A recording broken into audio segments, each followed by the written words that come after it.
Bonjour à tous, bienvenue à Sadeba. Oh ouais, je pensais à de rendez-vous ce matin. Ce jour, on est samedi, nous sommes ravis de vous retrouver. Nous sommes le dernier samedi de l'année, du mois de février. Nous sommes le 27 février aujourd'hui. À partir de samedi prochain, nous serons en mars. Nous allons faire une émission spéciale consacrée à la femme. Ce sera samedi prochain pour un prélude à la journée internationale de la femme. Nous allons avoir sur le plateau un chanteur qui chante pour les femmes. Il s'appelle Vanister, qui a sorti une chanson qui s'appelle Femme. Le titre de la chanson, c'est Femme. Et dans cette chanson, il rend hommage à toutes les femmes victimes de violences dans la société, la société camerounaise et même dans la société africaine. Donc, on le recevra et puis nous allons parler du thème du 8 mars. Et puis nous allons nous poser la question, à quoi ça sert même le 8 mars dans nos vies de femmes? Hein? Vous allez me répondre à porter le cabas, à se balader, à aller manger, etc. Mais quelle est la plus-value? Qu'est-ce qu'on gagne même à célébrer le 8 mars? On en parlera la semaine prochaine. Prenez votre mal en patience. Mais aujourd'hui, on revient sur le dernier thème de la semaine. On va parler sur les violences conjugales.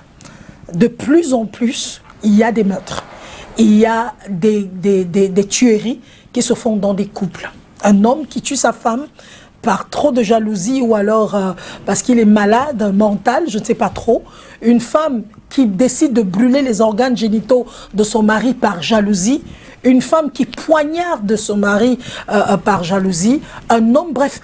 Qu'est-ce qui se passe exactement? Pourquoi est-ce qu'on arrive à ça dans un couple alors qu'on a juré de s'aimer pour la vie dès le départ? On s'aimait. Comment est-ce qu'on arrive à se détester au point de se donner la mort? On en parle aujourd'hui. Nous avons l'artiste Germain avec nous. Bonjour, bienvenue.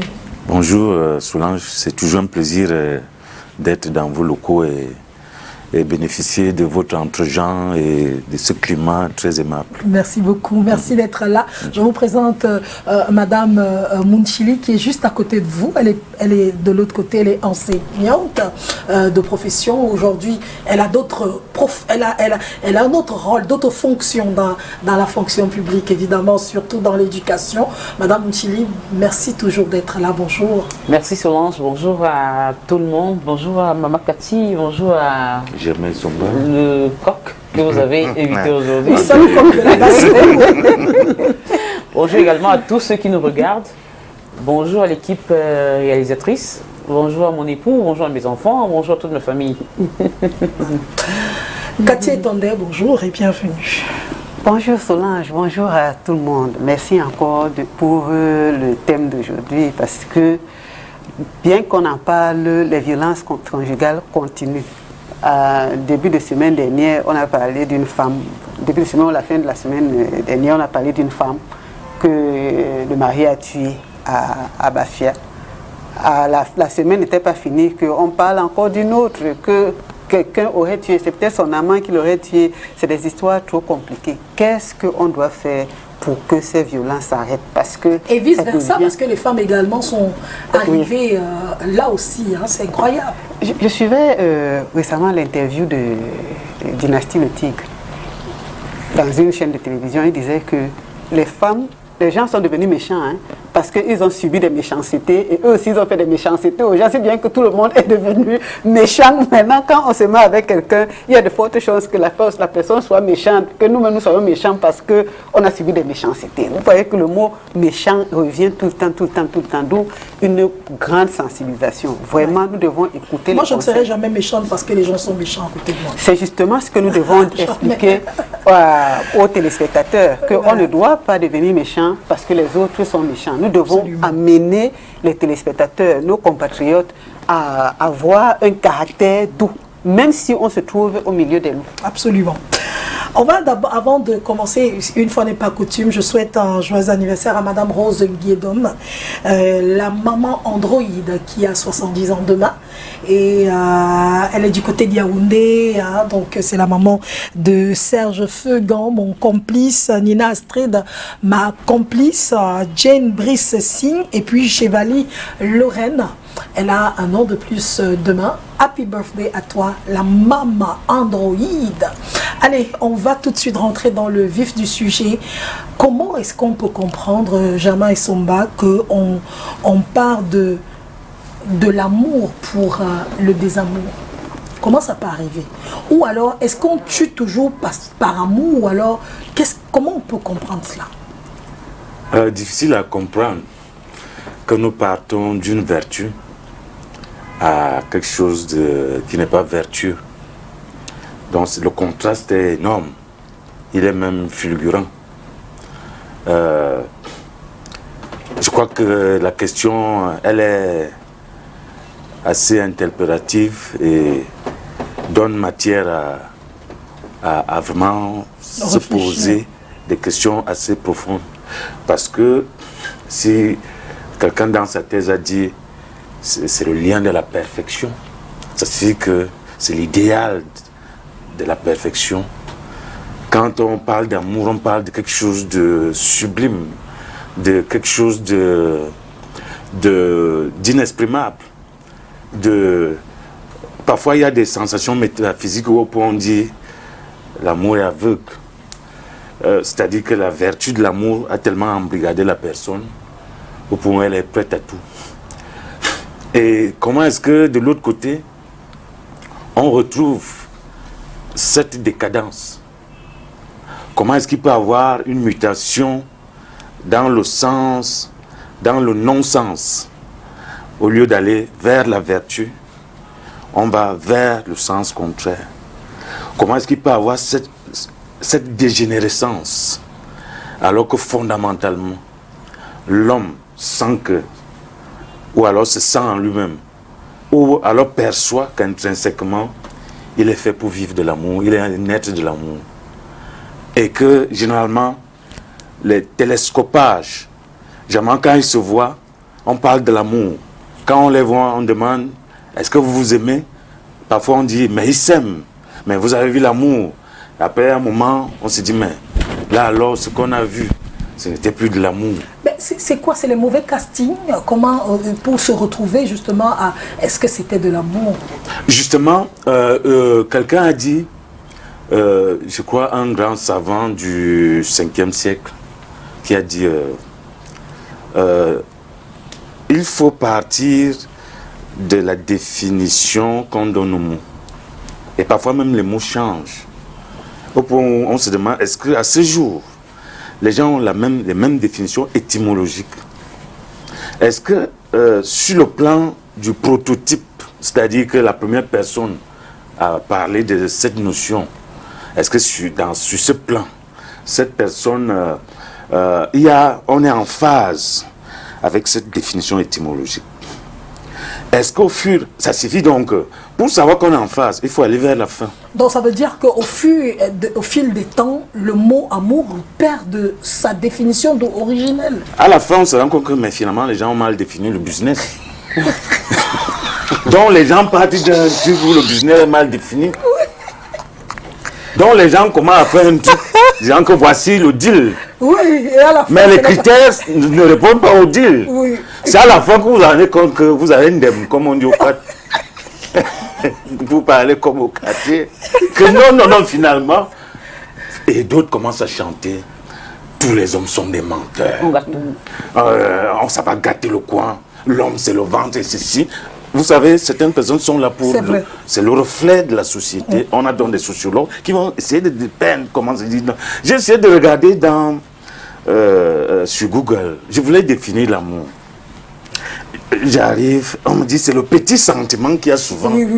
Mais alors comment ce petit sentiment s'envole? Je vais aller voir sur comment dirais-je, les différents recensements, parce qu'il y a des pays qui font les recensements des violences. Dès que j'ai ouvert la violence, je vois là, au Canada, chaque année, le Canada fait sa liste, la France fait sa liste, le Cameroun fait sa liste, il y a les statistiques. Et les morts. L'Afrique du Sud, dernièrement, le président Zuma disait qu'il y a eu tellement de violences conjugales et même sexuelles, où il dit qu'il apparente les dégâts, les morts, un peu comme une guerre. Donc ça s'apparente à des guerres. Donc c'est un fléau où... incroyable, c'est pas les- seulement voilà. au Cameroun, c'est dans le monde oui, entier. Alors, ça se dit que si on en est là, c'est qu'au départ, Et il y a eu quelque chose qui s'est il ne passé. s'agit pas forcément de l'amour, ou alors on a un problème De sémantique. Madame Cathy Etandé. Oui, je voudrais rappeler que je suis déjà expert DBG, expert en violence basée sur le genre, dont les statistiques que Germain et Soma donnent, nous, on nous les envoie tout le temps et on nous forme tout le temps pour prévenir et lutter contre ces violences. Mais c'est comme si c'est une goutte d'eau qu'on jette dans la mer. Parce que les gens, c'est pas l'amour, la définition de l'amour qui est fausse. Mais c'est les humains qui ont changé. C'est vrai. Les humains, vous avez parlé tout à l'heure du casting, que le casting est souvent raté. Il faut aussi dire que même le casting, si on peut l'appeler comme ça, est souvent raté. Donc parfois aussi, c'est que on n'est pas préparé à affronter certaines situations dans le couple. Si bien que quand les problèmes arrivent, les gens perdent la maîtrise et puis ils deviennent comme deux ennemis et ils se mettent à se faire du mal. Tout ça fait en sorte que les violences conjugales ne baissent pas. Et il y a aussi des gens qui tombent sur des manipulateurs. J'ai vu par exemple ce qui s'est passé à Bafia. La dame, telle qu'on a expliqué son histoire, la dame vivait avec un homme violent. Et elle en a parlé. Et le monsieur la violentait tout le temps. Et plus il la violentait, plus elle s'accrochait. Et ça, on se demande bien comment est-ce qu'on peut expliquer ça. Quand on a affaire à un manipulateur, il réussit à nous convaincre que si nous violente, c'est de notre faute. Et parfois, certains poussent le bouchon loin. Pendant qu'ils sont en train de nous violenter, ils ont une conquête à l'extérieur. Ils s'arrangent à ce qu'on connaisse cette conquête. Donc, il a de bons rapports à l'extérieur et nous, il nous violente. Comme ça, on va penser que finalement, est-ce que c'est peut-être nous qui avons le problème? Et il faut aussi dire qu'il n'est pas facile. Quelqu'un avait dit, j'avais lu quelque chose sur Facebook qui m'avait beaucoup amusé, mais aujourd'hui on le comprend. On a dit qu'il y a deux catégories de personnes qu'il est difficile de conseiller. Une femme amoureuse et quelqu'un que l'argent a surpris. On peut aussi dire un homme amoureux parce que ces personnes-là qui sont souvent violentées, quand bien même on essaie de leur donner des conseils, quand bien même ces personnes voient que leur vie sont en danger, elles ne reculent pas hein, jusqu'à ce que le pire arrive. Parce qu'on voit les violences physiques qui finissent par coûter la vie aux gens. Il y a aussi les violences psychologiques qui tuent beaucoup de gens. Mais comme il n'y a pas eu de violence publique, il n'y a pas de preuves, on n'en parle pas beaucoup. Mais nombreux sont ceux qui les subissent aussi et qui finissent par en mourir. Je pense que on revient toujours là-dessus. Il faut faire un grand travail de sensibilisation. Un très grand travail de sensibilisation. Mais moi, ce que je voudrais vraiment savoir, Madame Mouchili, comment faire pour éviter de se retrouver dans des situations de violence conjugale? Est-ce qu'il y a un secret pour ça? Merci. Cathy vient de parler de sensibilisation. Je dis sensibilisation, on le fait tous les temps. Chaque fois qu'il y a un événement de violence qui se passe, on fait des publications médiatiques pour que tout le monde soit au parfum. Et quand ça passe, chacun décrit, tout le monde décrit, mais à un certain moment, on se rend compte que les personnes qui étaient en train de décrier ce qui s'est passé sur l'autre se retrouvent en train de commettre les mêmes forfaits. Et on se pose bien les questions, est-ce que la sensibilisation passe encore? On en parle, les médias, chacun autour de lui, il faut sensibiliser les gens, mais est-ce que ça marche encore? Point d'interrogation. Alors, moi je dis, si nous voulons éviter ça, il faudrait que nous, les hommes, nous retournons à notre Dieu créateur qui est un Dieu d'amour. Le Dieu d'amour. C'est lui qui donne l'amour, c'est lui qui met l'amour dans nos cœurs. Vous allez me dire que ceux qui se retrouvent, les hommes de Dieu ou ceux qui vont plus dans les églises sont les plus méchants, mais je dis, il faudrait que nous nous accrochons à la parole de Dieu, qui est une parole qui transforme. Parce que quel que soit le degré de votre méchanceté, si vous vous laissez transformer par la parole de Dieu, je vous assure que vous allez voir, cette parole va faire naître en vous une sorte d'amour, vous allez vous mettre à aimer les autres. Laissons-nous transformer par la parole de Dieu, c'est la première des choses. Et après ça, maintenant, on essaye soi-même de pouvoir chercher à faire des efforts pour éviter d'avoir les couacs avec qui que ce soit. Cultivons déjà ce culte avec la parole de Dieu. Et lorsque nous serons en train de chercher à éviter d'avoir des problèmes ou quoi que ce soit avec notre proche, on va régler un certain nombre de problèmes. Retournons à notre Dieu créateur, qui est le Dieu d'amour. Il fera beaucoup de choses pour nous. Ça, c'est ce que je peux dire pour le moment. On a beau parler, on a beau sensibiliser, on a beau se dire non, je cherche pas les problèmes, non, je vais dans mon couple faire des efforts pour que aucun problème n'arrive. Mais à un certain moment, le comportement de l'un ou de l'autre nous pousse à commettre des actes qui dépassent l'entendement des autres. Juste pourquoi? Parce que nous n'avons pas cette parole qui, chaque fois que nous sommes devant une difficulté, nous faisons appel à elle et elle nous rassure, elle nous donne cette paix et nous amène à nous ressaisir pour éviter de commettre l'irréparable. Moi, justement, Germain, je reviens à vous. Vous étiez en train de dire que probablement ce n'est plus l'amour qui unit les gens, du moins pas la définition originelle que nous avions par le passé, c'est-à-dire la rencontre de deux cœurs, de deux personnes qui s'aiment, qui ont un sentiment vis-à-vis de l'un pour l'autre. Mais est-ce que tout ça, aujourd'hui, ne vient pas à cause peut-être de l'éducation que nous avons reçue? Si vous aviez, par exemple, vous aviez eu un père qui tapait tous les jours sur votre mère, c'est tout à fait normal que, étant grand, vous rendiez la même chose à vos enfants, à votre épouse aussi, en vous disant que c'est normal, c'est la logique. Oui, effectivement, nous sommes le reflet des clichés, que nous le voulions ou pas. Et je l'ai vu parfois à la maison, entre les enfants, les garçons commencent à dire à la fille que mais toi tu es une fille. Je leur dis mais qui vous a dit que vous devez faire des différenciations entre les sexes? Mais vous êtes tous mes enfants. Pourquoi vous commencez déjà à dire que toi tu es une fille? Ça signifie que même la société, même au sein de la famille, vous commencez déjà à faire la différenciation. C'est comme ça qu'on a vu même dans des familles de culture où à un moment on disait que non, la femme elle est faite pour le mariage. Elle n'est pas faite pour certaines études. Elle n'est pas faite pour faire les maths. Elle n'est pas faite pour faire avancer la science. Ça fait que la société commence déjà à mettre un certain cliché sur la gente féminine. Je pense que la dame a une définition sociologique. Moi, j'ai une définition assez anthropologique. Parce que moi, je vais à la base des choses. Dans ce sens que si nous savons d'où vient l'homme, elle parlait de Dieu. Beaucoup, Aristote et tout, les philosophes ils ont parlé du démiurge. Les gens parlent du premier moteur. Ça signifie que si l'homme est le reflet, parce que l'homme en fait sera toujours le reflet de quelque chose.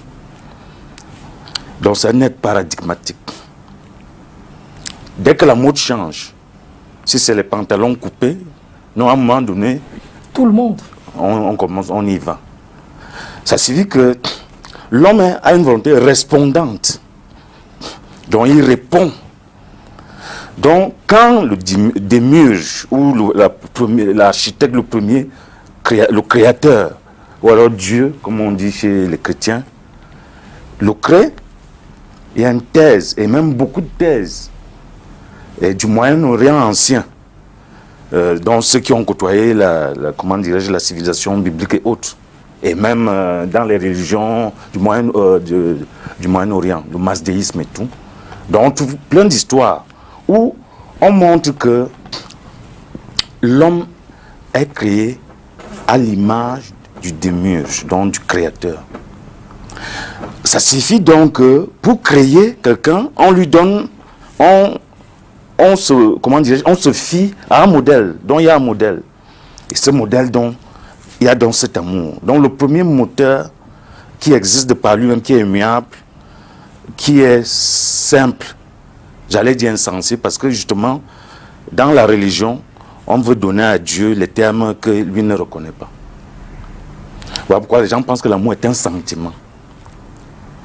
Or, Saint Paul, qui est un très grand érudit, il dit que, dans sa définition de l'amour, il dit que l'amour ne finit pas. C'est vrai. Il dit que l'amour ne finit pas. Tout passera. Il dit que tout passera. L'amour ne meurt jamais. Il dit que ailleurs, il dit c'est le lien, c'est la perfection. On se dit, mais il y a quelque chose qui ne va pas. Oui. Ça signifie que, comme elle parlait de rentrer vers Dieu, ça signifie qu'il faut... Est-ce que l'homme est simplement un élément? Parce que quand on voit les déclinaisons aujourd'hui sont purement matérialistes. Quelle est la preuve de mon amour pour toi? Voici une rose qui est la preuve de mon amour. Voici une voiture. Mais Paul dit qu'il est possible que tu aies donné tout ça, mais que ça ne soit pas de l'amour. Paul dit qu'il est possible que tu te brûles. Tu dis non, je me jette au feu pour toi. Mais que finalement on te dise que non, c'était pas de l'amour. Mais ça signifie que l'amour, c'est pas matériel. C'est quelque chose de... C'est un état d'être que ayant un référentiel. Et Jésus qui est quoi qu'on le veuille, hein, dans toutes les religions, donc je ne parle pas comme religion, que ce soit dans l'islam, que ce soit dans la Rose-Croix, dans la franc-maçonnerie, dans toutes les sectes possibles, dans tous les grands milieux, on parle de Jésus comme un maître. Jésus dit que tu aimeras ton Dieu de toute ta force, de toute ta pensée, de tout ton être. Mais ça signifie que c'est quelque chose qui te crash-teste, qui te tient, qui te définit, au point où il te dit, maintenant tu aimeras ton prochain comme toi-même. C'est-à-dire qu'il y a un autre critère. Tu vas aimer ton prochain comme toi-même. Est-ce que c'est possible donc? Ça signifie que tu te regardes en toi-même pour aimer le prochain. Oui, mais est-ce que c'est ça qui pourrait, par exemple, comment comprendre le fait que dans des familles aujourd'hui, les parents continuent toujours à bastonner les hommes qui bastonnent leurs femmes devant les enfants? Est-ce que c'est normal, Cathy? Ça ne peut même pas être normal. Rien ne justifie que les hommes battent leurs femmes devant leurs enfants. Il y a une famille polygamique, quelqu'un qui est issu d'une famille polygamique me disait que quand son père était souvent dépassé, quand ses femmes listaient, son père était dépassé, il appelait tous les enfants et toutes les autres femmes. Il disait bagarrer devant vos co-épouses et vos enfants. C'est-à-dire, c'est une humiliation qui ne dit pas son nom. Les enfants qui grandissent dans ce genre de famille, comment est-ce qu'ils deviennent?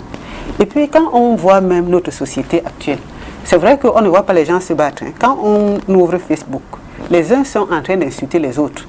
Ils se menacent. Hein. Ils ne peuvent pas en arriver au même parce qu'ils ne se voient pas. Nos enfants qui lisent Facebook, qu'est-ce qu'on leur montre? Que la violence, les insultes et tout ça c'est pas grave.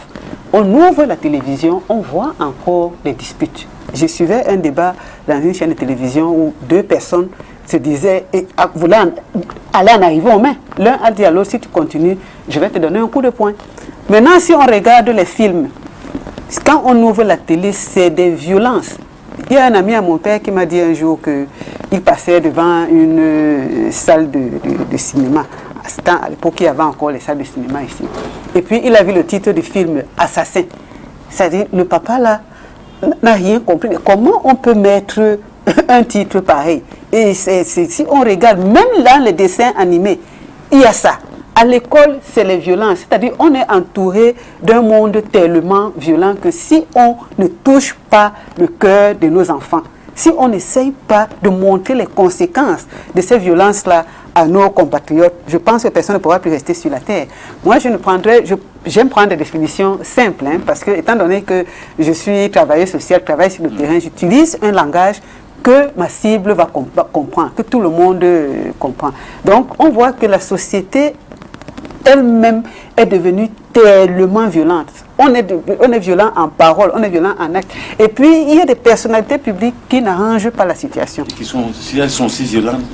Aussi plus violentes, même les intellectuels, même la musique qu'on écoute. Voilà. Vraiment, je voudrais en profiter qu'on ait un artiste devant nous. Chanter les chansons qui ramènent les gens, qui ramènent l'amour, qui créent la cohésion. Donc, on voit le milieu des artistes. Hein. Moi, je suis dans un groupe WhatsApp, il y a plein d'artistes là. Mais il y en a, quand ils publient, c'est toujours la guerre. Quand on est dans cet environnement, on s'attend à quoi? Vraiment. Donc, vous voulez dire que tout est fait aujourd'hui pour que qu'il y ait la guerre, pour qu'il y ait les violences, pour qu'il y ait des violences dans tous les sens du terme? C'est ce qu'on voit, c'est ce qu'on remarque malheureusement. C'est pour ça que je voudrais vraiment, honnêtement, vous apprécier, parce que chaque fois qu'il y a une violence, vous nous appelez pour qu'on en parle. Vraiment, si beaucoup de médias, dernièrement, j'étais en train de parler de ça dans une chaîne de radio, parce que j'étais surprise qu'ils parlent de violence. Je leur dis, vous qui avez la voix qui porte, vous pouvez faire quelque chose, vous pouvez beaucoup nous aider. Nous nous sommes formés, mais si on ne nous entend pas, peut-être que ce qu'on dit, ça va rester dans un cadre restreint. Mais si vous nous donnez la possibilité de sensibiliser, de dire aux autres ce que nous voyons, les conséquences des actes que la violence la cause, vraiment, je pense que beaucoup, mais on ne peut pas changer le monde. Hein. Nous ne sommes pas des... Mais est-ce que ce n'est pas aux parents, vous, Madame Mouchili, vous qui êtes enseignante, dont vous avez des élèves parfois qui sont violents, est-ce que c'est pas aux parents, est-ce que ce n'est pas peut-être au niveau de l'école, de l'enseignement, qu'on doit déjà commencer à comment est-ce que je vais dire ça, à sensibiliser les enfants à partir de la jeunesse? Pas seulement à l'école, ça commence à la maison. Oui. Il faut que les parents préparent les enfants à une sorte de douceur, à une sorte de... Comment je veux dire? Les parents doivent être des modèles pour les enfants. Les parents à la maison doivent eux-mêmes créer des climats où on doit éviter les scènes de violence, on doit éviter certains actes. Un parent qui se met à insulter sa femme, les enfants sont là, ils écoutent. Un parent qui porte la main sur la femme, les enfants sont là, ils voient et ils grandissent avec. On l'a soulevé tout à l'heure, ils grandissent dans ce climat. Est-ce que vous avez déjà eu, sans vous couper, par exemple, des situations où un enfant vient vous raconter que mon père tape ma mère, bref, des choses qui traumatisent des enfants? Oui, il y a plein de cas comme ça. On fait face à beaucoup de cas comme ça. Bon, maintenant, il faut savoir comment gérer. Je disais que tout ça commence à la maison. Quand l'enfant vit dans ce climat, il arrive à l'école, il va reproduire ce qu'il a vu à la maison. Et à un certain moment, ça l'affecte beaucoup dans ses études. Oui. Il est parfois réduit, il n'arrive pas à vous suivre, enseignant, il n'arrive même pas à suivre ce qu'on lui dit en classe, juste parce que quand il revoit les scènes qu'il a vues à la maison, il est traumatisé. Parfois, certains viennent vers vous, pour vous dire, bon, madame, voilà ce que j'ai vu à la maison. Parfois, d'autres, ils ne viennent pas, mais ils expriment, soit sur leurs camarades, soit sur les enseignants, soit sur tout ce qu'ils voient autour de lui, pour dire que ce que je fais là, c'est ce que mon père ou mon voisin ou ceci fait à la maison. Donc il faudrait que, à la base, d'abord, que les parents commencent par eux-mêmes se comporter et amener les enfants à comprendre que les actes de violence ont des conséquences très très très lourdes. Dans les milieux scolaires, c'est fréquent. Mais est-ce que ce n'est pas la société camerounaise, la société africaine qui a fait ça? Quand on dit que l'homme doit taper, moi j'entends souvent des parents qui disent à leur garçon, tu dois la taper, tu dois lui montrer que tu es un homme, c'est toi l'homme. Elle parle-tu tournes en cou et tu t'aises. Oui, c'est ce que notre frère disait tout à l'heure, que on a tellement réduit la femme à... On l'a chosifiée de telle sorte qu'elle n'a pas, elle n'a pas à dire, elle n'a pas mot à dire. Chaque fois qu'elle veut lever la tête, il faut faire ci. C'est en fait le reflet de comment je veux dire, de ce que nos grands-parents on faisait auparavant. Donc on ne fait que reproduire ça. Alors maintenant, comment changer? Je voudrais compléter un peu ce qu'on dit, parce que je travaille aussi dans les écoles, pour dire que, comme elle a dit, que l'éducation commence à la maison. Les éducateurs, les enseignants, eux, ils complètent ce que les parents font à la maison. Un enseignant, un chef d'établissement m'avait dit un jour qu'ils ne punissent pas tous les enfants de la même manière. Les enfants de 6e et 5e, quand ils veulent les punir, ils ont une manière, parce qu'eux, ils sont naïfs. Parfois, ils ont les problèmes entre eux, ils viennent vers les enseignants, et quand on les punit, ils repartent tous les deux, main dans la main. Ils sont naïfs. En 5e et en 4e, on remarque que c'est l'adolescence. Ils ont les problèmes des adolescents. À partir de la seconde, première, on voit les enfants, parfois, ils commencent à changer, d'autres continuent dans la rébellion. Mais en première et en terminale, ils ont remarqué, et c'est ça qui est très important, que quand l'enfant persiste dans la rébellion, c'est qu'il y a un problème. Et généralement, quand ils partent vérifier, ils trouvent qu'il y a les problèmes à la maison. Donc, parents, faisons attention. Un enfant qui se rebelle à cet âge-là, ça veut dire qu'il est en train d'envoyer un message, ou alors il est en train de faire un appel à l'aide. Et beaucoup ne voient pas ça. Et si j'ai essayé de faire l'expérience, et j'ai remarqué que généralement c'est ça. C'est sûr qu'il y a les violences à la maison, il y a des insultes, il y a beaucoup d'autres problèmes. Donc, comme Mme Mouchini disait, finalement, ils exercent sur leurs camarades. Et certains commencent même à former les plus jeunes ou les plus fragiles pour qu'ils deviennent aussi violents. Les mauvaises compagnies qui vont corrompre les bonnes mœurs. Vous avez un enfant qui était bien poli, etc., qui va à l'école et qui revient à la maison avec d'autres attitudes. Tu lui poses la question, mais qu'est-ce qui se passe et tout, il te dit, non, moi on m'a appris que la femme doit se taire, ne doit plus. Oui. Il y a cette influence sur l'individu, l'influence du milieu. Vous avez donné une éducation à vos enfants. Vous savez qu'ils ne sont pas violents, ils sont doux, ils sont acceptables. Mais quand ils se retrouvent à l'école, les camarades essayent de... C'est parfois comme un... Comment je vais déjà appeler ça quoi? Je vais appeler ça un challenge. Il veut démontrer qu'il est violent, il peut taper sur sa petite, ma petite... Il n'a pas peur des enseignants, il n'a pas peur de ses parents, parfois il n'a peur de personne. Bon, moi, j'ai discuté avec ma petite, elle m'a fait ci, j'ai giflé, moi je donne... Ça part. Je ne donne aucun lait. Je ne lui donne pas le lait, j'ai tapé. Et ça fait que celui, ton enfant à qui tu as donné une bonne éducation, il suit, il suit, et quand il sera en face de l'autre, de son ami, il va faire il ne doit pas montrer que lui, il est... Il va faire comme pour éviter qu'on l'insulte, pour éviter qu'on dise que tu es une mauviette. On reviendra sur... Parce que là, on est dans les conséquences. Et je loue les efforts que les pouvoirs publics font et ce que vous faites dans l'enseignement, sur le plan, je crois, social, voilà. Donc vous essayez de... Il ne faut pas qu'on aille à la dérive. Je veux vous raconter une anecdote. Mon prof, je faisais une petite formation en management. J'avais un professeur qui est toujours là, Dr Ondoa. Il nous donnait un cours sur le changement, la gestion des paradigmes. C'est-à-dire, paradigme signifie le modèle. C'est-à-dire que nous sommes le résultat. Il dit qu'un jour, il se surprend en train de parler à sa femme et en train d'entendre la voix de son père qui parle à sa femme. Un peu comme son père grondait souvent sa mère. Vous voyez un peu.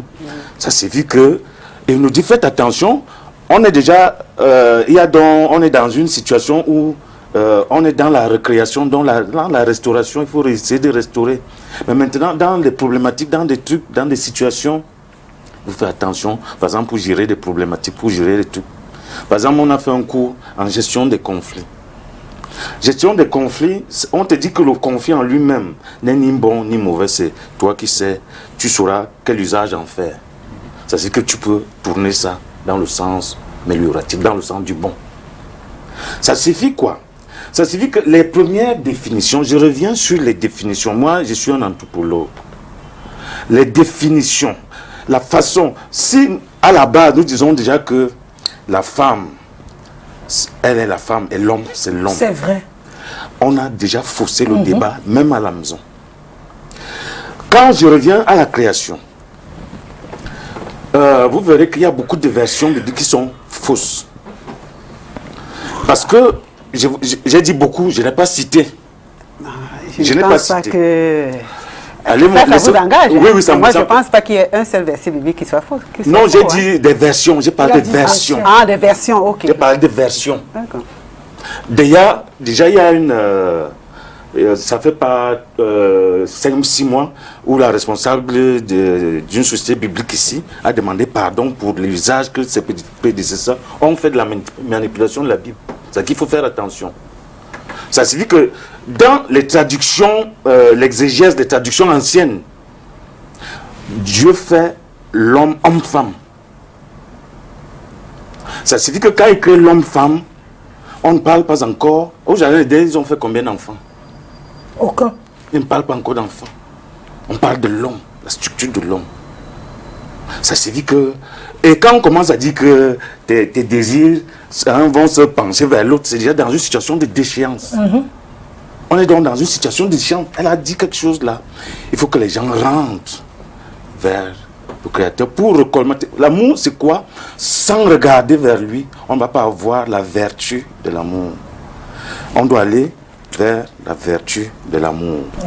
Mais concrètement aujourd'hui, quand vous entendez qu'une femme, une jeune dame, est venue parce qu'en colère contre son compagnon, a pris le couteau pendant qu'ils étaient dans les luttes, etc., et a poignardé son homme comme ça là, pap, devant, et l'intestin est sorti, il en est mort. Comment est-ce qu'on peut expliquer ça? Ça s'explique simplement parce que si on connaît l'origine, déjà la dégénérescence de l'homme, dans le fait que l'homme a chuté, comme on dit dans la religion, a entraîné le mal. Le mal est donc une énergie qui peut venir, donc qui est en l'homme. Ça signifie qu'en vous, si on vous laisse seul, vous pouvez tout casser si ça dégénère. Ça signifie que c'est la civilisation qui vous contient. Par exemple, même entre nous là, les enfants vont dire attention, si elle s'énerve, ça va devenir autre chose. Ça signifie qu'il y a donc quelqu'un qui a dit que l'homme est capable, dans le sens du mal, il y a un seuil qui est que s'il arrive, lui-même, il sera obligé de dire qu'il faut revenir vers la vertu. Quand une dame a chanté un truc là, c'est même parfois ces musiciens qu'on accusait qui ont dit que non, ça, toi aussi, comment tu peux chanter ça? Comment toi aussi tu peux dire que je ne fais plus ça? Vous voyez, je n'ai même pas la capacité de le dire. Donc, le mal a été généré et justement votre effort permet justement de contenir ça. Il faut contenir, il ne faut pas justement aller, il faut se maîtriser, mais il faut savoir fondamentalement que et aujourd'hui même la législation a fait beaucoup d'avancées. C'est-à-dire que avant les femmes n'héritaient pas. Avant on n'encourageait pas les filles à aller à l'école. Mais aujourd'hui, il y a suffisamment la législation a suffisamment avancé au point où il y a égalité homme-femme. Absolument. Donc, quand tu as ta femme, tu n'es pas supérieur à ta femme. Tu es chef pour la gestion parce qu'il faut de l'ordre, mais tu n'es pas supérieur. Parce qu'au commencement, voilà pourquoi je parlais beaucoup du commencement. Au commencement, vous êtes homme-femme. Donc vous êtes ensemble. Et si on dit donc que Jésus... Mais c'est normal qu'on dise qu'au commencement, ils étaient hommes-femmes. Ouais. Puisque lorsque la Bible dit que lorsque il s'est réveillé et qu'il a vu Ève, il a dit quoi?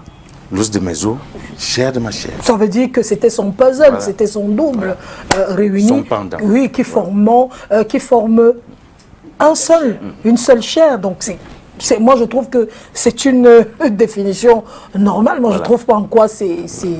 Oui. Je veux juste ajouter quelque chose à ce que disait. Dieu, en créant l'homme, Dieu a créé l'homme et a mis en l'homme l'amour. C'est quand l'incident qui s'est passé dans le jardin d'Éden, enfin, c'est quand cet incident s'est passé que l'homme a tout changé.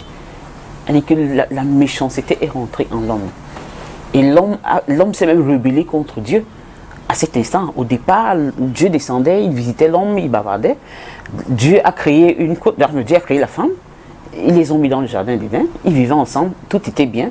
Mais lorsque le fruit défendu a été consommé, c'est là où tout a viré. Ça fait que cette méchanceté est rentrée en nous et nous essayons un peu de la développer d'une manière ou d'une autre. Quand vous accouchez un enfant, à quelques mois, vous voyez en lui déjà les gènes de la rébellion. Vous posez la question, celui-ci, il vient de sortir, comment est-ce qu'il est en train de se rébeller sur un certain nombre de choses?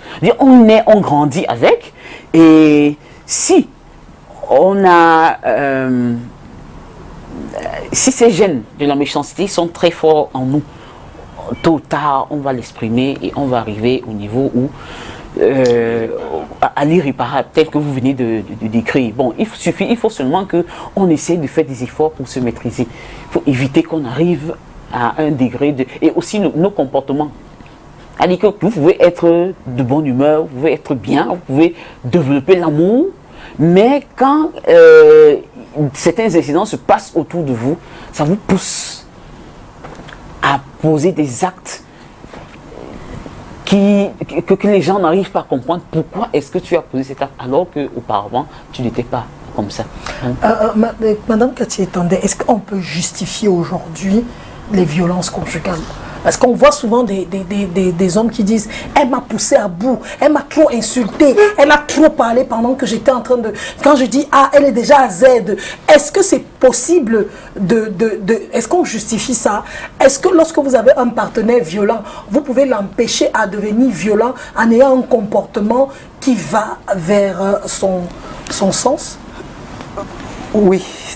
Dans une certaine mesure, oui, ça dépend du partenaire, hein, parce qu'il y en a qui changent, il y en a qui ne changent pas. Bon, maintenant, si on dit qu'on peut justifier la violence, est-ce que je peux dire oui? Parce que, comme vous êtes en train de dire, les femmes peuvent effectivement pousser les hommes à bout. Parce que nous savons que la meilleure défense de la femme, c'est la gueule. Les femmes sont souvent...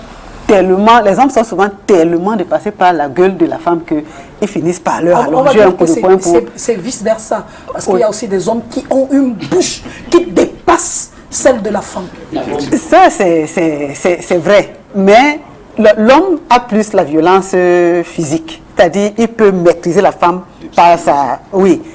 Alors que la femme, quand elle gueule, il n'y a pas beaucoup de chances que l'homme puisse... résister. Ça entraîne souvent des violences. Ça, il faut le rappeler aux femmes. Que la manière dont on parle. Et puis, on a une manière de rabaisser.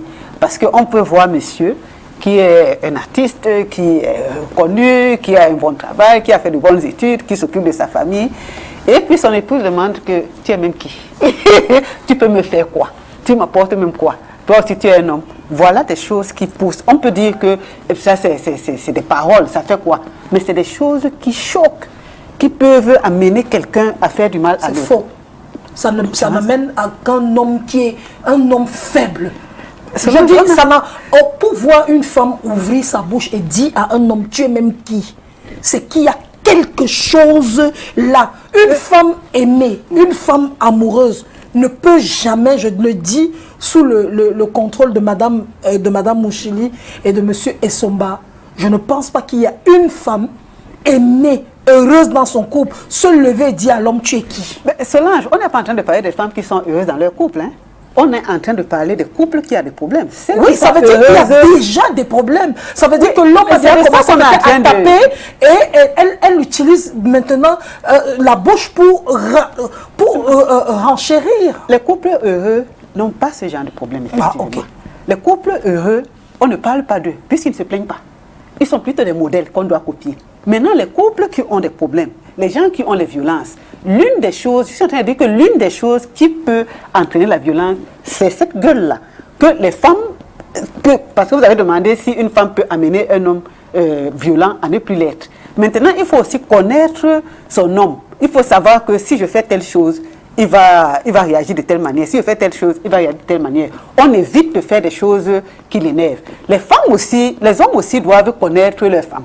Les hommes doivent connaître le comportement de leurs femmes. Les hommes doivent savoir comment s'y prendre avec leurs femmes, afin que celles-ci ne finissent pas par leur manquer de respect.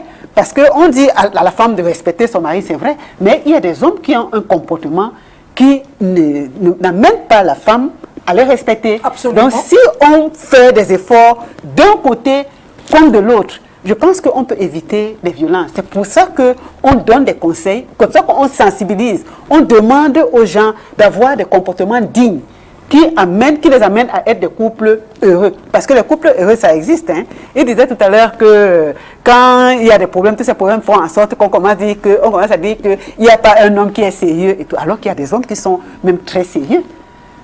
On va dire que c'est rare, mais si on regarde dans notre environnement, ce qui est mauvais est répandu de plus en plus, mais ce qui est bon, les gens n'en parlent pas. Il faut qu'on apprenne aussi à donner des modèles, à montrer que je connais telle personne. Vous pouvez tout simplement nous dire aujourd'hui qu'un homme peut être de nature violente, mais il n'exercera jamais sa violence parce qu'il aura une femme calme. C'est ça? Non, je ne veux pas dire que parce qu'il aura une femme calme.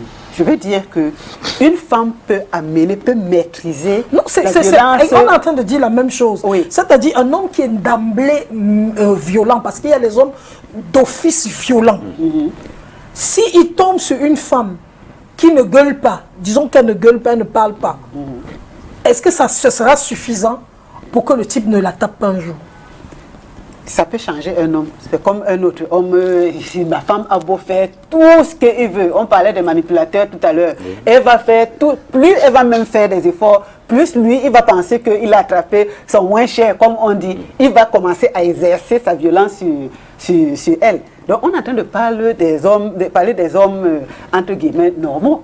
Donc quelqu'un peut avoir que son point faible, c'est qu'il est nerveux. Et puis quand il s'énerve, il a tendance à sortir de second, comme Germain disait tout à l'heure. Mais le fait que notre caractère, même la Bible le dit, notre caractère peut absorber sa colère. On peut réussir à canaliser notre homme à travers notre caractère, à travers ce qu'on lui apporte. Maintenant, si on tombe sur un sauvage, quel que soit ce qu'on peut lui apporter, même si on l'amène à l'hôpital, s'il est sauvage, il reste sauvage. Hein. Là, il faut prendre des dispositions. C'est ce qu'on dit souvent, que quand notre vie est déjà en danger, on voit que cette personne, on ne peut rien faire, il vaut mieux la quitter. Pourquoi des... Oui, madame Moucheli. Je voulais dire quelque chose. Hein. Je suis à presque 20 ans de mariage avec mon époux. Je vous assure, il n'a jamais porté main sur moi. Il n'a jamais porté main sur moi parce que je ne lui ai jamais donné l'occasion de le faire. Il est l'homme et chaque fois qu'il y a des tensions, qu'est-ce que je fais? Je dois baisser la garde. Je baisse la garde. Et pas pour longtemps. Après, je relance le débat. Je ramène... Vous voyez un peu. C'est pour dire que... bon... Les personnes qui sont violentes, quel que soit le comportement ou la nature de la femme, à un certain moment peut exercer cette violence sur la femme. Ça peut l'amener à changer comme ça ne peut pas l'amener à changer. Il y a des personnes, quel que soit ce que vous allez faire, pour éviter que la violence s'installe à la maison, il ne pourra pas. Il va toujours exercer sa violence sur la femme. Oui, parce qu'il y a des hommes comme ça, là, que même le calme de la femme l'énerve. Pourquoi tu es trop calme comme ça aujourd'hui? Je parle, tu ne parles pas. Il y a un incident qui se passe dans la maison. Lui, il attend que la femme lève la voix, mais la femme ne lève pas la voix et ça l'énerve. Il commence à dire, mais ça devient un problème. C'est ce genre de personnage qu'on doit éviter. Voilà pourquoi je suis en train de penser que la perception de base, l'idée de base, doit être le respect, savoir que vous n'êtes pas supérieur à l'autre et vous lui devez tout le respect. Ça signifie que quoi? Ça signifie que quel que soit l'incident, le reste ne sera que des objets. Mais ton interlocuteur, c'est-à-dire ton épouse, ta femme, a la même valeur que toi et mérite le même respect que toi. Ça va baisser, ça va faire baisser la garde. Parce que tu auras ce qu'on appelle la loi de l'honneur, l'honorabilité. Tu vas te dire, est-ce qu'on peut taper sur quelque chose d'honorable? Et tu te diras, quel que soit l'incident, il y a eu quoi? Parfois, c'est sur une bouteille à gaz, sur rien du tout qui est en clash. Vous voyez? Alors que s'il y a l'honorabilité qui est respectée, on verra que même si c'est quoi, la personne va dire, mais puisque tu vaux autant, puisque voici mon échelle de valeur te concernant, alors mon échelle de valeur, pour toi, c'est moi. Ça signifie que je t'aime comme je m'aime. Ça signifie que tu es mon miroir. Ça signifie que quand je te vois, je me vois. Je peux me poignarder moi-même. Excusez-moi de la tautologie. Je peux me gifler. Je peux me boxer. Vous avez vu quelqu'un à l'hôpital. Oh, ce monsieur, il s'est tapé lui-même. Il s'est tapé dessus. Au point où il a les bosses sur lui-même. Vous avez vu ce genre de scénario? Mais les gens ne savent pas que quand ils tapent sur eux-mêmes, nous sommes une seule patte, une seule humanité. Mais est-ce que nous ne sommes pas deux humanités. Oui, oui, c'est ce qu'on dit, c'est ce qu'on sait, que l'homme et la femme ne forment qu'une seule chair. Mais c'est votre maman, la maman de l'homme, qui va lui dire que si elle s'amuse, tu la changes. C'est une erreur. Elle s'amuse, tu la changes. Il y a beaucoup de femmes dehors. Tout ce que je veux, c'est qu'elle nous apporte les enfants, on s'en fout du reste. Il y a, c'est la chosification. Oui, la chosification de la femme aussi. Mais ça, Solange, là, il faut aussi le souligner parce que c'est aussi, ça fait aussi partie des violences, des causes des violences dans le couple. Parce que ce que les mamans n'ont pas accepté de leur mari, elles le conseillent à Absolument. leur fils. Et ça, c'est mauvais. Comme une vengeance. Oui, c'est comme une J'ai remarqué que beaucoup de femmes qui ont été malheureuses en amour veulent que leurs enfants également fassent souffrir. J'entends souvent des femmes qui me disent, quand elles me voient avec mon fils qui est beau, qui est grand, mais que maman, le gars là va aller te venger. Je dis, me venger de quoi? C'est ça. On dit, mais de tout ce que les hommes... Je dis, je n'ai pas besoin. La vie, moi-même, me venge naturellement. Oui, oui, oui. Je n'ai pas besoin que mon fils devienne mon vengeur, ou bien utiliser mon fils demain pour faire du mal aux autres femmes. C'est pas possible. Ah ben ça, Solange, je suis entièrement d'accord. Parce que là, on doit faire attention. C'est des choses qui sont vraies. Hein? C'est des choses qui sont vraies. On te dit, parfois, on va voir dans les familles, la femme a les problèmes avec son mari. Parfois, même non pas de problème.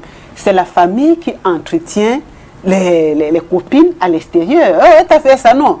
La copine telle, elle là, non. J'avais suivi une femme dire quelque chose de la copine de son frère qu'elle entretenait. Je ne vais pas dire ça parce que les gens peuvent se reconnaître. Je n'avais jamais entendu ce mot. Parce que les gens font jusqu'à créer les mots pour désigner.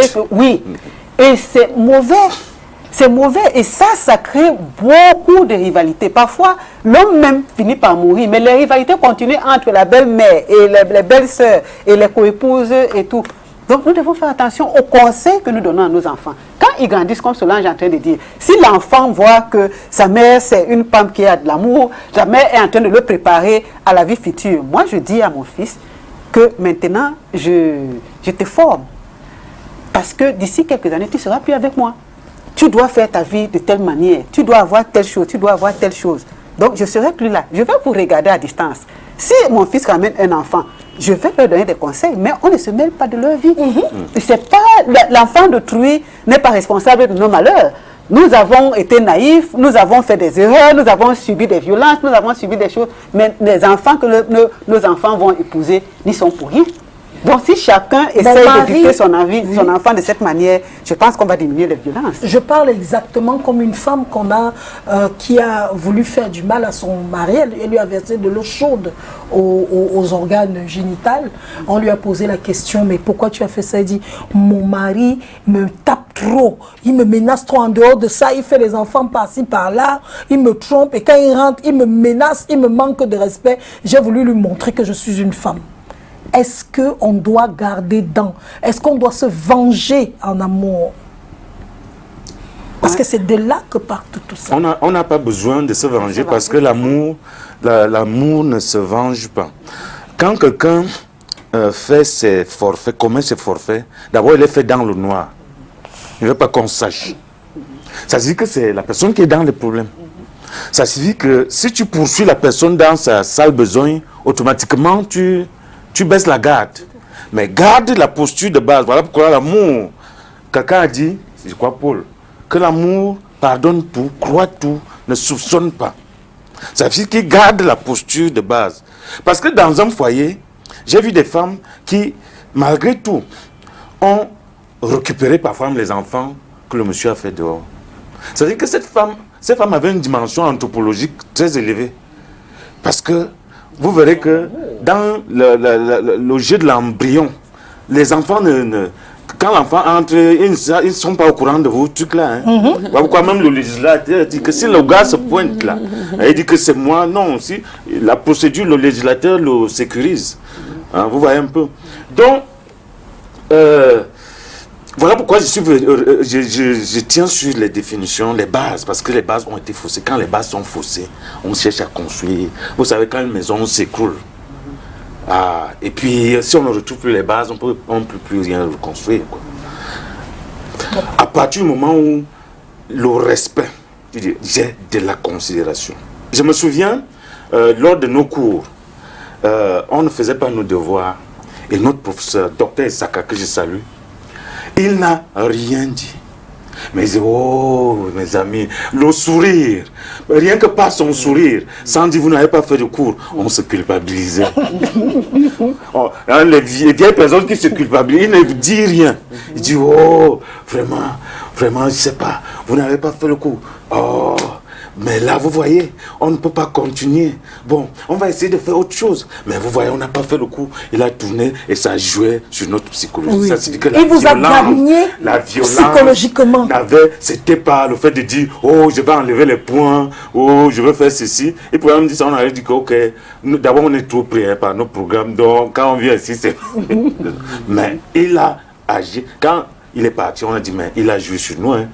Il a joué sur nous. Ça signifie que, comme il est anthropologue, la considération qu'il avait de nous, il ne pouvait pas nous dire un mot déplacé. C'est-à-dire quand on respecte un homme, il est hors de question qu'on lui manque de respect.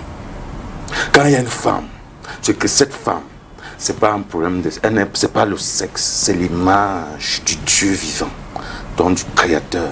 Cette femme a besoin du respect total, du même respect que je me donne. Elle a besoin que je lui accorde ce respect profondément. Le reste là, elle pourra faire des erreurs parce que nous sommes humains. Mais on va suivre la thèse de Paul qui dit que l'amour croit tout, pardonne tout, couvre tout. C'est le lien de la perfection. Voilà un rempart. Un autre grand m'a raconté une chose, je voulais finir là. Oui. Il me dit, je ne vais pas citer les contemporains, c'est une autre personnalité de la République. Il me dit, chaque fois que je rentrais tard, mon épouse m'attendait à table. Et sans reproche, lui disait, je t'attendais pour que nous mangions. Ça, c'est les vrais gens. Elle dit que ça m'a cassé. Oui, bien sûr. Cette histoire m'a cassé. Oui. Cette histoire me finissait. Qu'elle a fait ça. Finalement, il a fini par se dresser. Ah oui, Solange. Il faut que les femmes soient à l'écoute pour comprendre comment est-ce qu'on peut prendre un homme. C'est ça. Ce n'est pas qu'il sort le matin, il vous a fait un truc, vous, le soir quand il revient, vous l'attendez. C'est au niveau du portail que vous commencez à vociférer. Pour que le quartier soit au courant. Voilà, qu'il y a eu un problème. Quand on aime, le respect s'impose. On n'a pas besoin, quel que soit le comportement de l'autre qui va nous amener à nous inciter, ou bien à remonter notre colère. Quand l'amour est là, cette colère baisse. On cherche même à effacer cette colère. La considération qu'on a de l'autre. Quand l'autre verra le respect. Une personne qui me respecte autant, avec tout le mal que je lui fais. Alors, avec tous le cafouillage que je fais derrière. Mais quand j'arrive, c'est le respect. Je gronde, c'est un respect. Dans la Bible, j'ai vu un passage où on dit que Sarah appelait son mari mon Seigneur. C'est pourtant que Sarah s'est imposée dans son couple. Oui, c'est vrai. Même les lois, puisqu'elle avait femme dit à son mari, Dieu vient lui dire que tu vas accoucher un enfant de la promesse. Mais Sarah, Elle d'abord. celle qui dit d'abord, qui appelle son mari Seigneur, donc elle était entre parenthèses Mougou, réussit quand même à dire à son mari que c'est vrai que Dieu a dit que tu auras l'enfant, mais bébé, va faire un peu l'enfant avec la bonne. Le gars était focus sur la promesse de Dieu, mais elle va réussir à le détourner d'aller faire l'enfant avec Agar. C'est incroyable. C'est un point très essentiel. Hein, mais elle appelait son mari Seigneur. Malgré le fait qu'elle était en bas, elle réussissait en haut. Parce que justement, c'était tellement rabaissé que son mari... Même pas rabaissé, elle avait de considération pour son mari. Sa soumission. Elle connaissait sa place. Sa soumission. Comment est-ce que mon mari va mourir sans postérité? Un homme que j'ai tant de considération. Je suis prêt à tout. Vas-y, c'est toi. Si ce n'est que pour si peu. En fait, que nous femmes devons développer pour éviter un certain nombre de choses. C'est ça. Si ce n'est que pour si peu, tu n'as qu'à te servir. Mais tu me reviens quelque chose tout à l'heure. Que l'homme et la femme sont égaux. Oui. Mais par souci d'ordre. Dieu est le a chef. dit que l'homme est le chef. Maintenant, un monsieur m'a dit un jour que c'est la femme qui dirige, même si l'homme a l'impression qu'il est le chef. Effectivement. Donnons-lui sa place de chef, mais n'oublions pas que nous avons notre mot à dire. Nous sommes importants. Donc quand on pose les actes tels que ce que Germain et Somba et Madame Moussili décrivent, c'est ça qui fait qui donne la valeur à sa femme. Un monsieur m'a dit que sa femme avait réussi à le canaliser. Quelqu'un qui est intelligent, quelqu'un qui a fait de bonnes études, mon épouse a réussi à me canaliser. Elle a fait ça. Ça, c'est des choses que nous devons aussi dire pour que la population, la société sache qu'il y a des hommes, comme on dit qu'il n'y a aucun homme n'est sérieux, qu'on sache qu'il y a des hommes qui sont aussi sérieux. Un autre m'a dit que ma femme, pour rien au monde, je la tromperai. Bon, on dit souvent qu'il ne faut pas dire ce genre de choses, mais c'est déjà bon que que ce soit un homme qui le dise. Et il donne des raisons pour lesquelles il ne peut ma pas... femme m'a canalisé, c'est tout simplement un homme amoureux. Il n'y a qu'un un homme amoureux, un homme aimant qui peut être canalisable. Un homme aimant qui peut accepter de faire des choses pour sa femme. Un homme qui n'aime pas ne peut pas être canalisé. Justement, c'est pour ça que, il aimait sa femme. Comme vous avez dit tout à l'heure, on ne doit pas rater le casting. Oui. Parce qu'on va revenir à la base.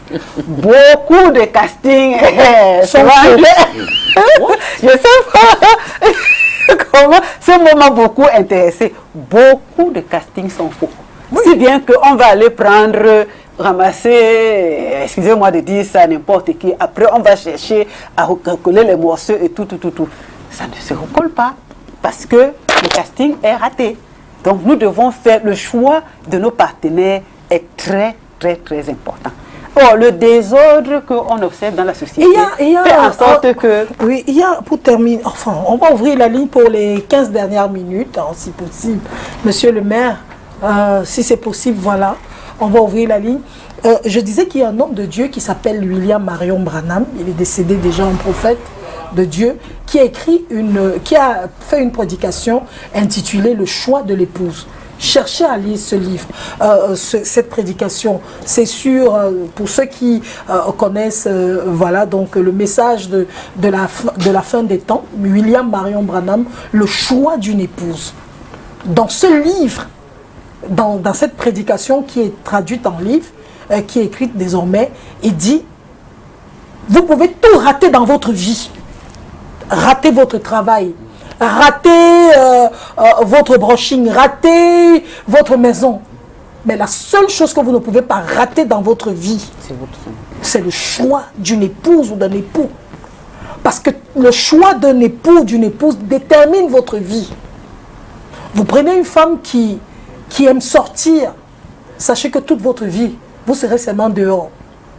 Vous prenez une femme qui est rebelle, sachez qu'il y aura la rébellion chez vous. C'est pour ça qu'il dit que étudiez avant de vous engager. Demandez à Dieu de vous conduire sur le bon chemin. Parce que quand vous avez raté le choix de votre épouse ou le choix d'un époux, vous avez tout raté dans votre vie. Et il a raison. C'est la bonne épouse qui vous pousse en avant. C'est le bon époux qui change votre vie. Le mauvais époux vous fait en sorte que vous avez l'impression que vous marquez les pas sur place. Tout à fait. Justement, Solange, dans la Bible, si on revoit les choses, c'est Dieu qui a conduit Ève vers Adam. Ce n'est pas Adam qui a cherché Ève. Une manière de dire que c'est Dieu qui trouve la femme à l'homme. Quand nous, hommes, on veut chercher les femmes avec nos yeux physiques Maman, là, elle est belle. on échoue. Elle est brune. On échoue. Il faut que nous comprenions ça. Quand nous voulons chercher une épouse avec nos yeux physiques là, sachez qu'on est dans l'échec. On veut chercher un époux, une épouse, mettons nos genoux par terre, crions à Dieu, demandons à Dieu, conduis-moi vers celle avec qui je ferai ma vie.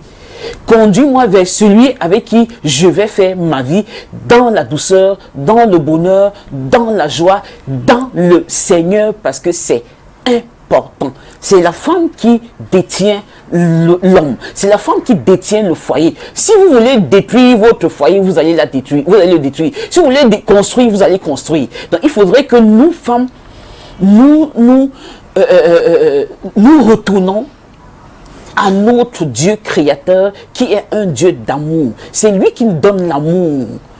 L'amour, là, ça ne se ramasse pas. L'amour ne se ramasse pas. C'est Dieu qui donne cet amour. C'est lui qui met l'amour dans nos cœurs. Et si nous sommes en manque d'amour, prions, demandons à Dieu d'enlever le cœur de haine, le cœur de colère, et qu'il mette en nous son amour. Je vous assure, il va le faire et les choses vont, nous allons changer autour de nous, changer notre époux, nous changer nous-mêmes, changer nos enfants, changer notre entourage, changer la société, et je crois qu'on aura une société meilleure. Wow. Germain? Oui, passionnant. C'est quelque chose de d'exceptionnel. L'amour, parce qu'on est là sur le choix. On est là sur le choix de l'épouse, oui. De l'époux. Mais maintenant, dans la vie, c'est autre chose. Il y a les conflits de caractère. Un jour, j'ai écouté un pasteur, il me dit, mais c'est après 15 ans qu'il a réussi à cerner son épouse. Parce qu'elle a son éducation, et lui, il a son éducation. Et pour savoir que tel n'aime pas ça, tel n'aime pas ça, tel n'aime pas ça. J'aimerais poser cette question aux hommes. Du haut de votre posture, de ce que vous êtes, de tout l'argent que vous avez, pouvez-vous accepter que votre femme vous reprenne, vous fasse des remontrances en public, par exemple. Parfois en public, et que vous compreniez que non, vous lui devez du respect, et que peut-être elle est arrivée à ce niveau parce que vous êtes arrivé à bout. Vous êtes arrivé à un autre niveau, quoi. Tout simplement parce que si on comprend qu'elle a aussi des droits, autant de droits que toi, qu'elle a un mot à dire sur toi, qu'elle est autant responsable sur ta vie, si ce respect est mutuel, j'ai dit dans la suite, dans la continuité, parce qu'on était dans le choix, mais dans la continuité, c'est-à-dire parce qu'on va vivre, parce qu'après la fête, oh c'était beau, mais quel beau couple. Oh, mais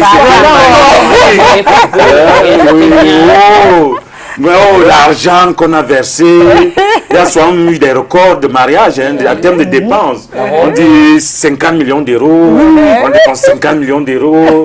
Ils sont allés, ils ont loué un avion pour la lune de miel. Et ils ont même d'ailleurs commencé dans les airs, parce qu'il n'y avait pas assez de caisses.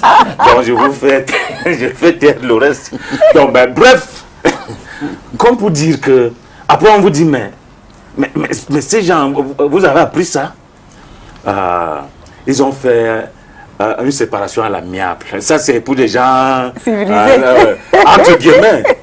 Mais vous savez que ceux qui sont flegmatiques, je connais des gens flegmatiques dont l'autre ne parle pas, l'autre ne parle pas.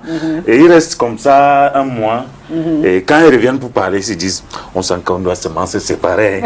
Parce qu'ils ne sont pas sanguins, ils ne sont pas... Vous voyez. Donc,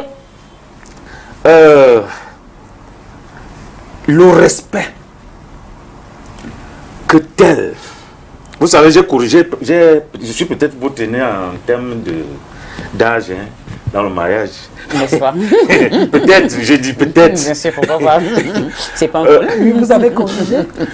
J'ai dit peut-être. Mais vous savez, comme disait ce pasteur, c'est après 15 ans. Ça signifie qu'elle grandit à Douala, moi j'ai grandi à Yaoundé en Kondongo. Vous voyez? Et puis tu es ce gars qui fait la musique dès le bas âge, qui a vu 1001 couleurs. Et puis vous vous mettez ensemble.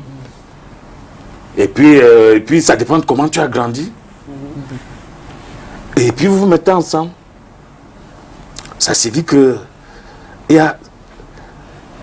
puis tu es jeune quand tu te maries. Tu as peut-être 30, 33 ans quand tu te maries. Ça c'est vieux, oui. N'est-ce pas? Et puis la personne, elle vivait à distance. Donc elle te montrait le meilleur côté. Et tu lui montrais le meilleur côté. Mais là, vous êtes ensemble. Là, moi, elle te dit, prends-moi ça.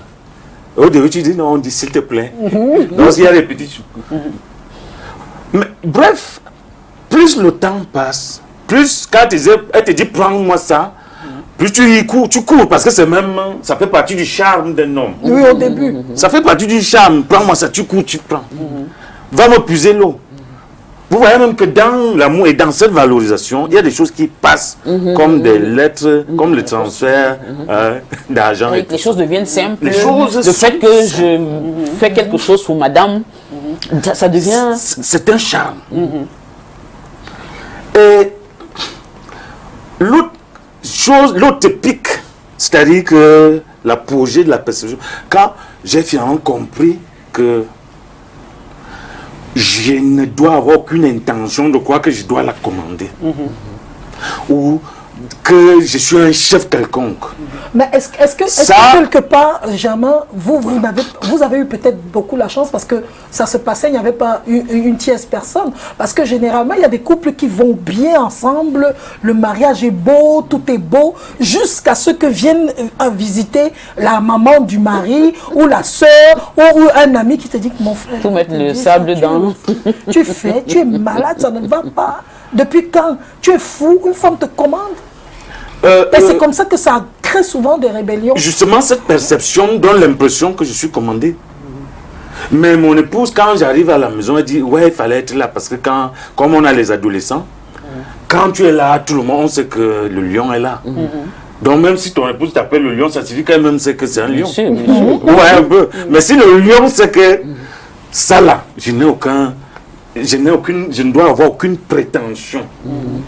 Parce que ce qui dérange, c'est quand tu penses que tu peux lui dire, elle peut te dire c'est pas possible, et tu dis que quoi, moi le chef, vous voyez un peu. C'est vrai, c'est là où ça commence souvent. Le complexe d'infériorité de la part Mais de à partir du certains. moment où tu sais qu'elle a des devoirs, elle a même parfois des insuffisances, elle peut être fatiguée, il y a ceci, tu comprends que là, ils vont peut-être assez. Que là où finit ta liberté, Commence la celle sienne. de même dans un foyer. Elle est libre. L'homme est essentiellement libre. Mais maintenant, c'est dans l'harmonie du couple. C'est-à-dire parce qu'elle me considère, je la considère, c'est dans l'harmonie. Quand il y a un conflit, je lui dis attention, voici ce que j'ai appris à l'école. Le conflit, en lui-même, n'est ni bon ni mauvais. Si nous le gérons mal, il finit mal. Si nous le gérons bien, il finit bien. Wow. Beau Et ça, témoignage. ah oui, c'est pour ça que je disais qu'il y a des hommes qui sont bien. Ne pensons pas toujours que tous les hommes Ah non, sont Germain méchants. m'a bien fait de vous savoir. Ah oui, bien. moi Ça, je c'est- pense, je vais dans le sens de tous les deux, particulièrement comme on a un homme qui donne un bon exemple. Ah oui, ah et oui. il faut que... Avec Avec on en ses profite. insuffisances, hein, parce Ah, non, que- tout le monde a des insuffisances. parce que vous êtes parfaite. Non, ça, je refuse ça. Cela, j'ai dit tout à l'heure que... C'est un jeu de mots. Cela, j'ai dit tout à l'heure que ça peut être bien, ça, c'est qu'une tierce personne arrive. C'est quand la tierce personne arrive qu'on voit donc à quel genre de personne on a affaire, justement. Et puis, je pense que votre couple est relativement stable parce que vous vous attaquez au problème. pas à la personne. Oui.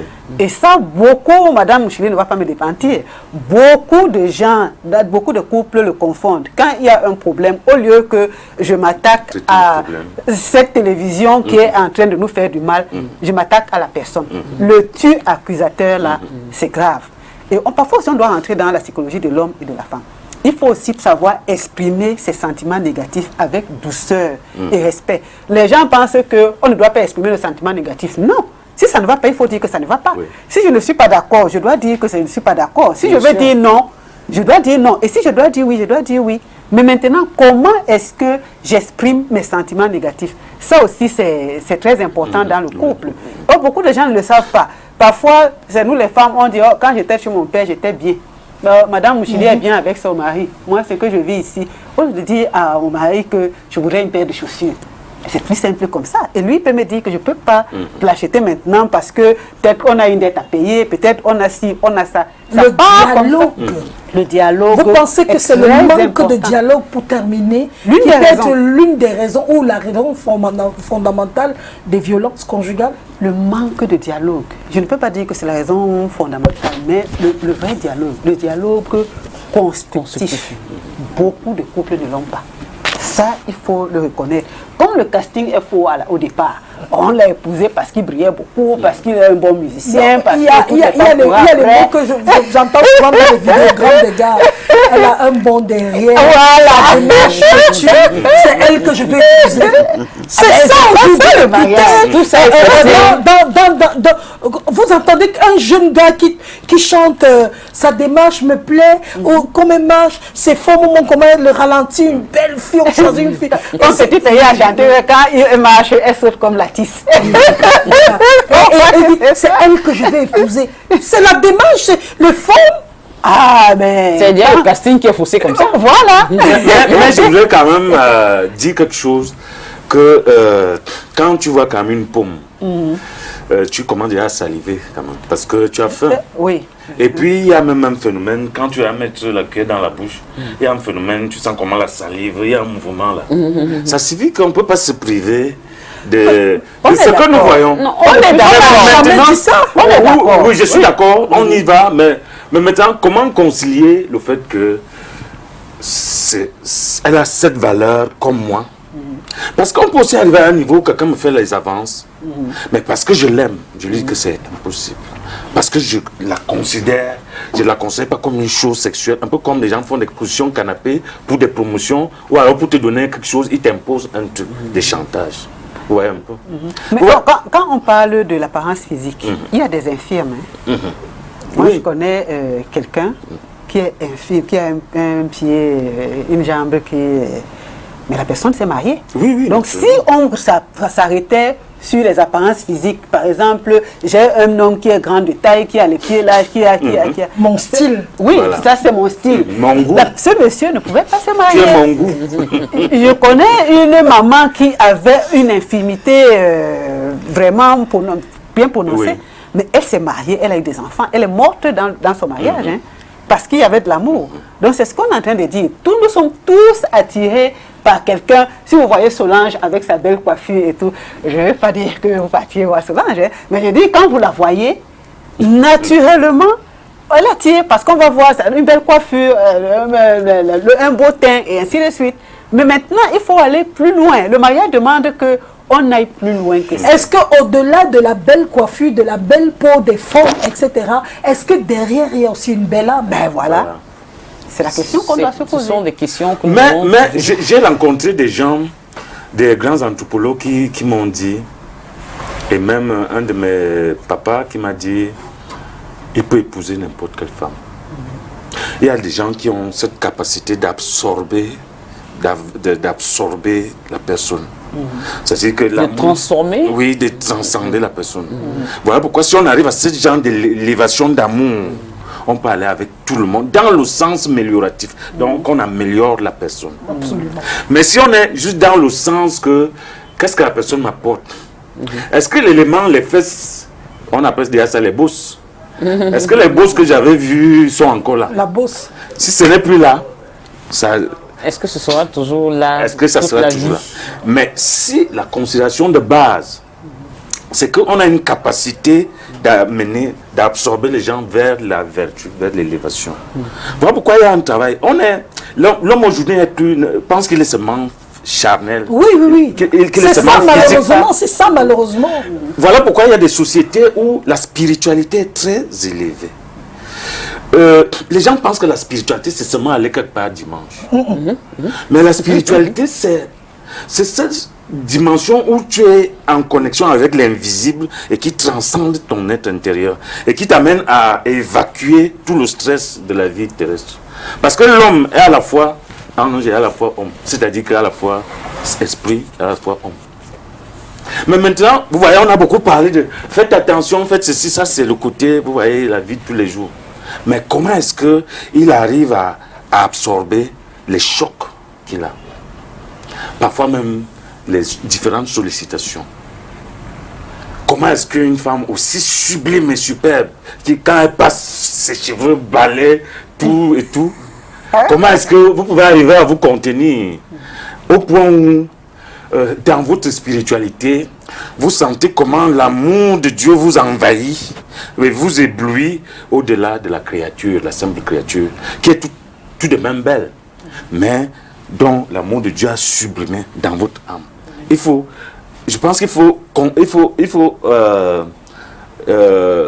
convoquer l'autre dimension qu'on a négligée, la dimension spirituelle. C'est vrai. Et cette dimension. Les hommes ne sont plus spirituels. Je pense que c'est pour ça les hommes cherchent les bosses. Oui, c'est vrai. Moi, je me rappelle d'une histoire. Moi, j'ai dit exactement la même chose que vous, Germain Somba. Le jour où j'ai appris qu'il y a un monsieur qui a tué sa femme aux États-Unis et s'est tué lui-même. Vous avez appris le Camerounais. Le Camerounais qui avait poignardé ça et s'est poignardé. On avait fait une émission. Oui, on avait fait une émission là-dessus. Moi, en réfléchissant, j'ai pensé que ça, c'est un homme qui n'a pas la foi. On dit qu'il a fait ça parce que il a eu la maison qu'il lui donnait, il avait travaillé toute sa vie pour ça. Parce que c'est quelqu'un qui n'a pas la foi. Tu me prends une maison, ça fait quoi? Je vais travailler à nouveau et Dieu me donnera la maison là, peut-être même multipliée par 10.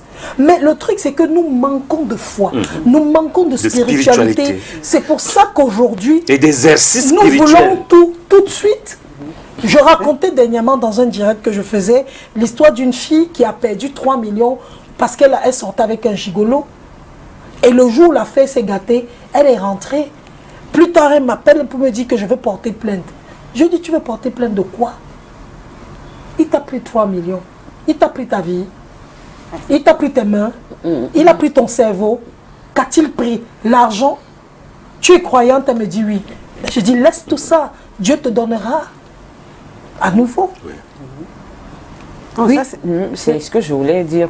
J'ai dit au départ que lorsque nous n'avons pas Dieu en nous, et ce Dieu est dans sa parole, c'est cette parole qui, lorsqu'on écoute, on se laisse écouter par cette parole, et cette parole arrive à nous transformer. Cette parole arrive en nous à planter un certain nombre de choses positives, un certain nombre de vertus. Je crois que la parole de Dieu n'est pas mauvaise.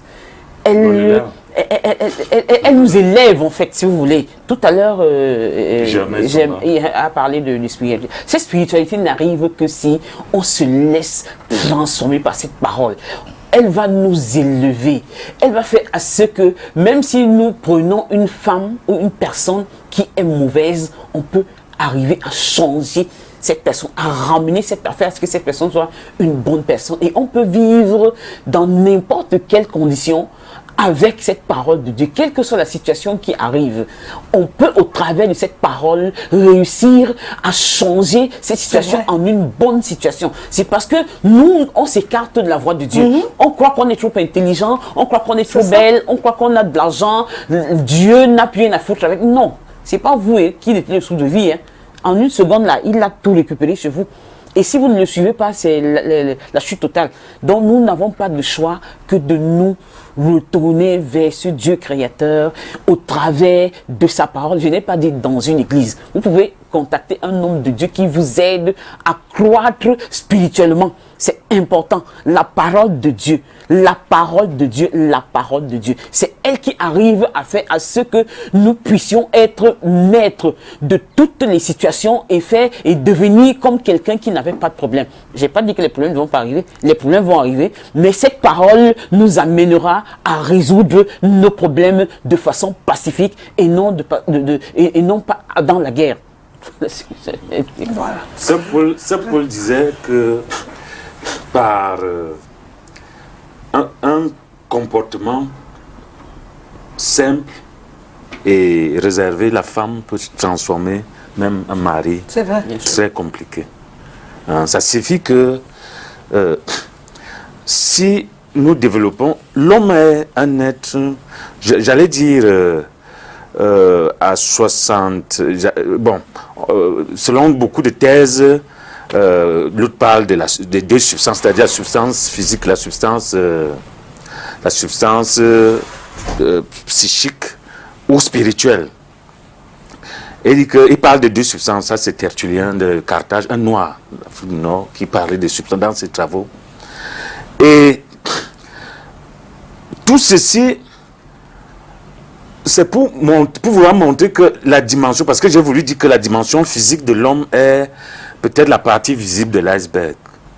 C'est-à-dire que si on vous dit priez pour votre maman qui est au nord, vous n'avez pas dit que non, c'est au nord, il faut prendre l'avion. Non, vous avez dit ok. Vous avez trouvé que c'est normal de prier, n'est-ce pas? Ça signifie que vous trouvez que c'est possible de régler certains problèmes par votre esprit. Absolument. N'est-ce pas? Ça signifie que la partie visible donc est peut-être plus petite, puisque vous pouvez gérer les choses. Quelqu'un aux États-Unis, oh ma soeur, je souffre, prie pour moi. J'ai eu un coup de fil l'autre jour, oh tel, prie pour moi. Et tu n'as jamais dit non, c'est impossible, mais tu sens ça naturellement. Je voudrais qu'on mette une différenciation entre aller à l'église et développer une réelle spiritualité. Absolument. En tout cas, aller à l'église, c'est bien, mais ne pas développer une spiritualité pour avoir toujours des grands mastodontes qui vont vous dire que venez, je vous dis comment Dieu fait. Hein? C'est peut-être bon parce qu'ils ont cette mission, mais pour nous amener à développer notre spiritualité, pour être fort à l'intérieur de nous-mêmes. En tout cas, Germain, merci beaucoup. Cathy, un dernier mot.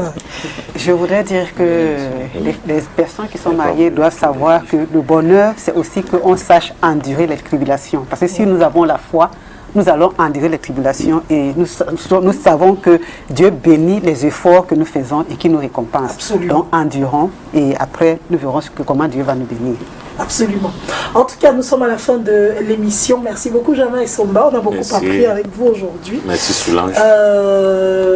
Merci, Cathy. Merci, Madame Mouchili. Merci également aux téléspectateurs. C'était une très belle émission. J'ai beaucoup appris aujourd'hui et j'ai la joie et le cœur meurtri de dire au revoir. On va se retrouver la semaine prochaine. On parlera du 8 mars. On parlera de cette fête, de cette célébration de la femme. Malheureusement, pas de défilé cette année. Covid oblige. Hein. Donc, jusqu'à quand cette maladie? On voudrait vraiment que le Seigneur nous libère de cela. On espère que ça arrivera. Donc, mais nous, on parlera du côté à quoi ça sert même cette fête. On en parle. On en parle la semaine prochaine. Restez connectés sur STV. Bye bye, bon week-end.